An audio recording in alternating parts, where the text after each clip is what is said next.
We're continuing to follow breaking news this morning out of Cincinnati. This is an aerial shot of the John A. Roebling Bridge. It's closed right now due to a bomb threat. We've been following this all morning long on Fox 45. Here's what we know so far. The call came in just before 5 this morning. A caller demanded $400,000, claiming they would start shooting in 30 minutes. They said the bridge was outfitted with pipe bombs. Now, Cincinnati and Covington police are on the scene, and both sides of the bridge are closed at this time.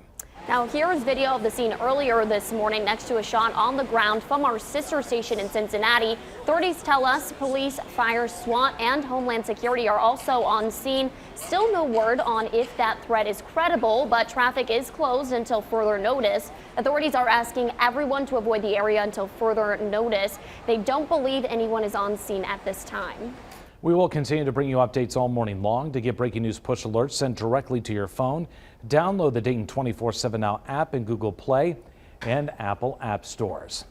Now we want to give you a live look this morning over the Gem City. We're experiencing a cool fall-like crisp in the air this morning. Let's check in with meteorologist Nick Maruziak. Nick, I love it. It feels so nice.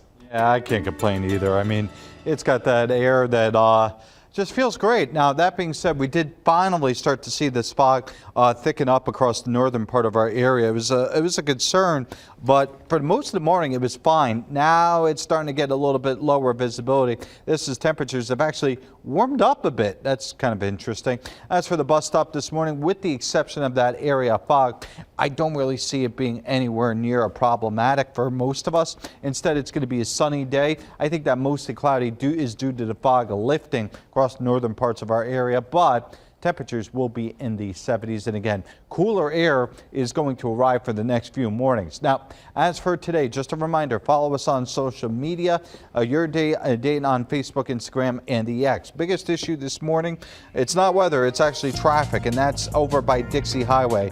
Here we go again, that area where you do have that lane split. There's an incident. The two left lanes are right now or are blocked, and because of that, that's actually just before you get to that split, I believe.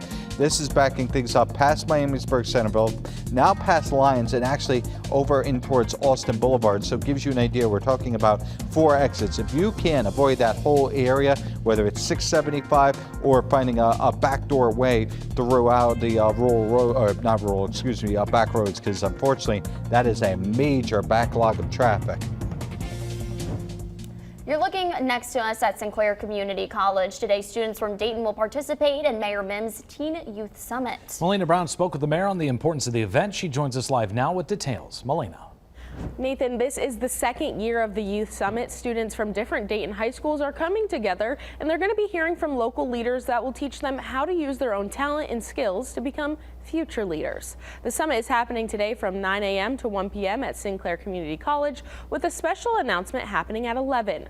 Local Dayton high school students will hear from many different speakers from topics like leadership development and career pathways. This year's theme is Use Your Voice, and I'm told many young people feel as though their opinions and concerns aren't being heard. Dayton Mayor Jeffrey Mims says that needs to change, and it starts with education. Education, the school system is not just about what some people say the basics. The basics have changed long time ago. The aspect of what the educational system is for is giving a bunch of young people a variety of skills and talents that they can use to make their positive contribution to society. I did ask the mayor if he could give me any information on the special announcement that's happening at the event. He said it's going to involve ways to make the city better, but we would have to wait to hear all the details at the event. Back to you. 911, what's the address of your emergency? There's been an accident in front of my house. At Main and Sweet Potato? Yes, and I think one of the guys responsible ran into the backyard of my neighbor's house. You just heard the 911 call after a car hit and killed a woman in Inglewood. This is dash cam footage from the police chase just before the crash. An officer tried to stop a car for speeding and having a fake license. The car took off, leading officers on a mile-long chase on State Route 48. That car hit another, veered onto the sidewalk, and hit 2 people. Officials took the people in the car to the hospital. They appeared to be overdosing on drugs. The Montgomery County Coroner's Office confirms the woman who died in the crash was 71-year-old Marie Hansen. The investigation is ongoing. Moving live to the White House this morning, where an impeachment war room is now set up to defend President Biden. These are allegations of abuse of power, obstruction, and corruption, and they warrant further investigation by the House of Representatives. House Speaker Kevin McCarthy opening a formal impeachment inquiry into the president. That'll give Congress more investigative tools to dig into alleged wrongdoing from President Biden. Speaker McCarthy is accusing the president of lying about what he knew of his family's foreign business dealings. The American people deserve to know that the public offices are not for sale, and that the federal government is not being used to cover up the actions of a politically associated family. We're now hearing from the White House on the investigation. The administration's spokesman for oversight and investigations released this statement saying in part, quote, House Republicans have been investigating the president for 9 months and they've turned up no evidence of wrongdoing. Back at the Capitol, Democrats are standing by the president. House Minority Leader Hakeem Jeffries says they'll support the president throughout this process. House Democrats will defend President Biden today. We will defend President Biden tomorrow. We will defend President Biden next week. We will defend President Biden next month. We will defend President Biden next year. We will defend President Biden until the very end. The inquiry comes as new CNN poll finds a majority of Americans, 61%, say they think President Biden had at least some involvement in his son's businesses. 42% said they think he acted illegally, and 18% saying his actions were unethical but not illegal. Another 38% say they don't think he had any involvement while serving as vice president.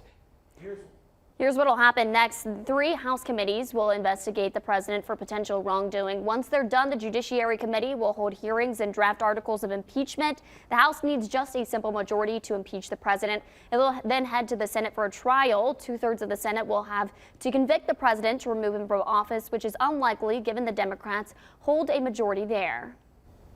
You're taking a live look at Philadelphia right now. We have breaking news into our newsroom. The search for an escaped Pennsylvania inmate is over. You're taking a live look right now as Pennsylvania State Police now confirming they found Danilo Cavalcante. They have placed him in a SWAT team vehicle, and you can see that they are loading him up. Of course, he was on the run after being accused of murdering his girlfriend, and he convicted of murdering his girlfriend, and he escaped from prison and has been on the run for a couple days now. So again, we're continuing to follow this situation very closely. U.S. Senator Sherrod Brown now announcing nearly $4 million in funding for Sydney Municipal Airport. The money will be used to construct taxiways. The airport sees over 20,000 flights a year.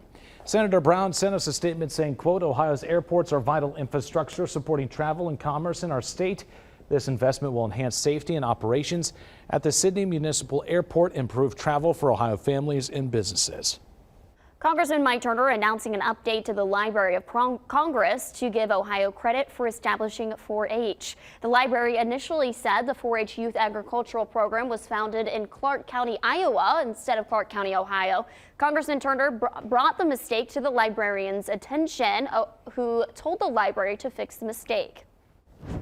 You might see a familiar face on Jeopardy tonight. A 2019 Beaver Creek High School grad is set to compete for a second time.